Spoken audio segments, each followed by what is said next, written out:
नमस्कार दोस्तों, आप देख रहे हैं सिनेमा हॉल। मैं अजय ब्रह्मात्मज। आज मैं 5वें दशक के लोकप्रिय फिल्म स्टार श्याम की बात करूं। श्याम मंटो के जिगरी दोस्त थे और उन्होंने चंद फिल्मों से ही अपनी ऐसी पहचान बनाई थी कि उन्हें आम दर्शकों का, निर्देशकों का, निर्माताओं का भरपूर प्यार मिला था। लेकिन 25 अप्रैल 1951 को अकस्मात सिर्फ 31 साल की उम्र में वे हमारे बीच नहीं रहे। हुआ यूँ था कि वे शबिस्तान फिल्म के लिए घुड़सवारी का एक दृश्य शूट कर रहे थे। घोड़े से गिरने से उनके सिर पर ऐसी भारी चोट लगी कि वे बचाए नहीं जा सके। अगर उस दुर्घटना में श्याम की मौत नहीं हुई होती और वे बाद में भी फिल्मों में काम करते रहते तो आप यकीन करें, आने वाले दशकों में फिल्म इंडस्ट्री के सिर्फ 3 स्टार देवानंद, दिलीप कुमार और राज कपूर नहीं होते, बल्कि 4 स्टार होते। उनमें एक श्याम भी होते। बात आगे करने के पहले फिर से मैं याद दिलाऊं कि आप सिनेमा हॉल को सब्सक्राइब कर लें और मिशन 5000 के सहभागी बने। इसके अलावा buy me a coffee link पर जाएं और मेरे लिए कॉफ़ी खरीदें, मेरे सपोर्ट में खड़े हों। श्याम का जन्म 20 फरवरी 1920 को सियालकोट में हुआ था। उनकी पढ़ाई लिखाई रावलपिंडी में हुई। पढ़ने में मेधावी और ड्रामेटिक सोसाइटी में एक्टिव श्याम ने पढ़ाई पूरी करने के बाद पहले लाहौर की यात्रा की। हम सभी जानते हैं कि विभाजन के पहले हिंदी फिल्म इंडस्ट्री में लाहौर एक प्रमुख केंद्र हुआ करता था और वहाँ हिंदी उर्दू में फिल्में बनती थी। यहाँ तक कि पंजाबी फिल्मों की शुरुआत लाहौर में ही हुई थी। वहीं श्याम को पंजाबी भाषा की पहली फिल्म गोवंडी मिली थी। यह 1942 में आई थी। इस फिल्म के ज़्यादा न चलने की वजह से श्याम को थोड़ी निराशा हुई थी और उन्हें लगा था कि एक्टिंग का करियर आगे नहीं बढ़ पाएगा। कुछ समय के लिए हिंदी उर्दू में फिल्म पत्रकारिता की। उन्होंने मुंबई आकर, तब के बॉम्बे आकर के बॉम्बे टॉकीज़ के लिए भी स्क्रीन टेस्ट दिया, लेकिन वहाँ वे फेल हो गए। इससे उनकी निराशा और बढ़ी और वे लाहौर लौट गए और वहाँ जाने के बाद उन्होंने निर्देशक JK नंदा को ज्वाइन कर लिया और उनके सहायक बन गए। मन में इच्छा तो थी ही कि एक्टिंग करूं और उसके हिसाब से फिल्में मिलें। संयोग ऐसा बना, RC तलवार ने उन्हें 1942 में खामोशी फिल्म के लिए साइन कर लिया। यह फिल्म बनी और प्रदर्शित भी हुई। फिर 1943 में उनकी 2 फिल्में आईं, भलाई और मजाक। इन दोनों फिल्मों से उनकी पहचान लाहौर, मुंबई और कोलकाता में बढ़ गई और यही वजह है कि उन्हें मुंबई से एक फिल्म का ऑफ़र मिला। पूना में WZ अहमद ने उन्हें अपनी फिल्म मन का मीत के लिए साइन किया और इस फिल्म में उनकी हीरोइन WZ अहमद की बीवी बनी हुई थी। यह फिल्म बहुत लोकप्रिय रही और उसकी वजह से श्याम की मांग बढ़ गई। यह फिल्म 1945 में आई थी। 1946 और 47 ये 2 साल उनकी फिल्मों के प्रोडक्शन के हिसाब से बहुत उल्लेखनीय नहीं है, क्योंकि सिर्फ 2 फिल्में आई 2 सालों में। एक तो ख्वाजा अहमद अब्बास की आज और कल आई और दूसरी रूम नंबर 9। इन दोनों फिल्मों में भी उन्होंने अपनी प्रतिभा का जौहर दिखाया और इसका नतीजा हुआ कि उन्हें बॉम्बे टॉकीज़ की फिल्म मजबूर मिल गई। यह एक बड़ा मौका था। हमने पहले ही बताया कि बॉम्बे टॉकीज़ में स्क्रीन टेस्ट में वे फेल हो गए थे और इस बार बॉम्बे टॉकीज़ ने उन्हें बुलाकर अपनी फिल्म का हीरो बनाया। उनकी पॉपुलैरिटी का ये आलम था कि मोतीलाल और अशोक कुमार, जो उस ज़माने के बहुत ही पॉपुलर फिल्म स्टार और हीरो थे, उनके विकल्प के तौर पर श्याम को देखा जाने लगा था। शाहिद लतीफ़ ने 1948 में उन्हें शिकायत फिल्म दी, जिसकी हीरोइन स्नेह प्रभा प्रधान थी। कहते हैं ऐसा कि इस फिल्म में पहले अशोक कुमार थे, लेकिन बाद में इसमें श्याम का चुनाव हो गया। 1949 श्याम की फिल्मों की संख्या के हिसाब से बहुत ही लाभकारी रहा, क्योंकि इस साल उनकी 9 फिल्में रिलीज हुई और उनमें से अधिकांश सफल रहीं। इन फिल्मों में उन्होंने अलग अलग उस ज़माने की टॉप हीरोइनों के साथ काम किया और यह साबित कर दिया कि वे भरोसेमंद, बॉक्स ऑफिस के लिए उपयोगी स्टार हैं। मंटो ने उनके बारे में गंजे फरिश्ते में मुरली की धुन के अंतर्गत विस्तार से लिखा है।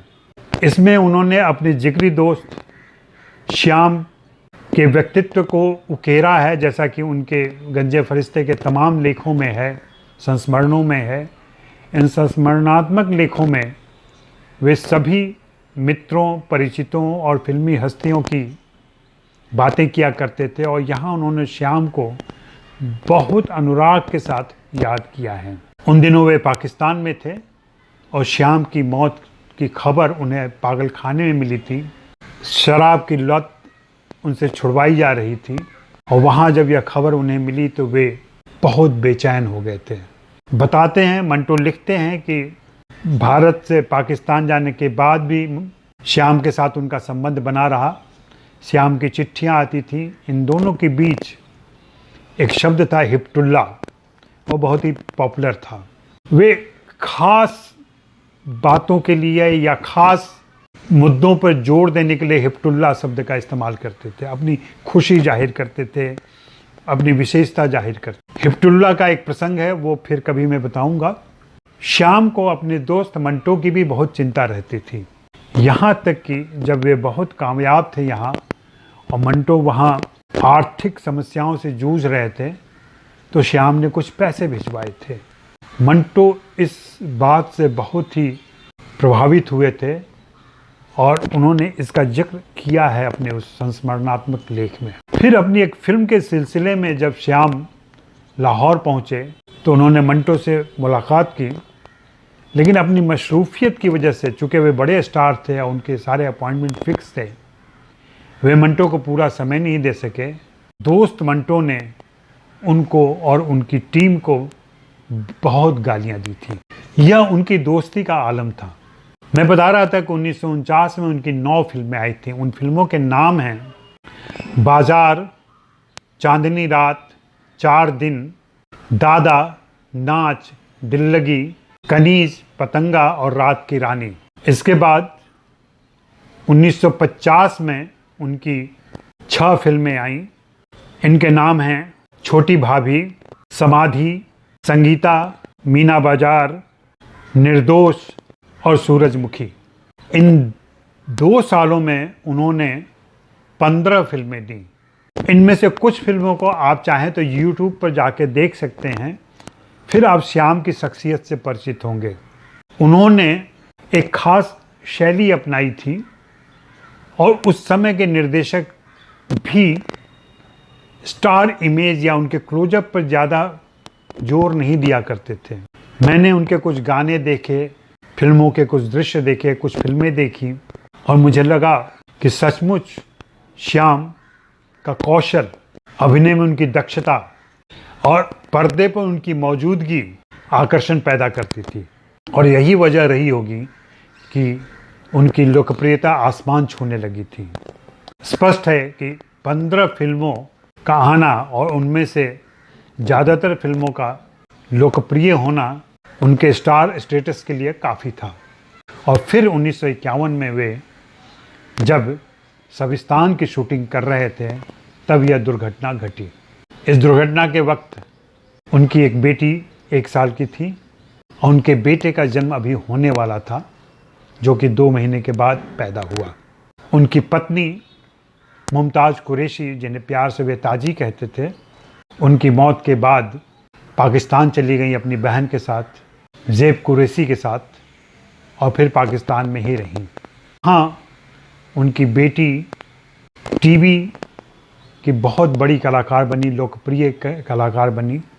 उनके लोकप्रिय धारावाहिक भारत में भी देखे गए थे और बेटा लंदन में रहता है। उनके भाई भतीजे का परिवार भारत में है और वे लोग बहुत शिद्दत से उनको याद करते हैं। अफसोस की बात है कि भारतीय माहौल में हम अपने पूर्वजों, अतीत की बड़ी हस्तियों के बारे में भी भुला देते हैं, उन्हें याद नहीं करते हैं, उनकी चीज़ों को संभाल कर नहीं रखते हैं, उनकी चर्चा नहीं करते हैं। मुझे लगता है श्याम की फिल्मों को देखने की ज़रूरत है और फिल्म इतिहास में उनके स्थान को सुरक्षित करने की ज़रूरत है, उनके योगदान को रेखांकित करने की ज़रूरत है। श्याम ने अपने ज़माने की टॉप हीरोइनों के साथ काम किया, जैसा कि मैंने कहा था। सुरैया के साथ उन्होंने दिल लगी, 4 दिन और नाच फिल्म की थी। दिल लगी इसमें बहुत पॉपुलर हुई थी। निगार सुल्ताना के साथ उन्होंने 4 फिल्में की थी, पतंगा, संगीता, बाजार और शिकायत।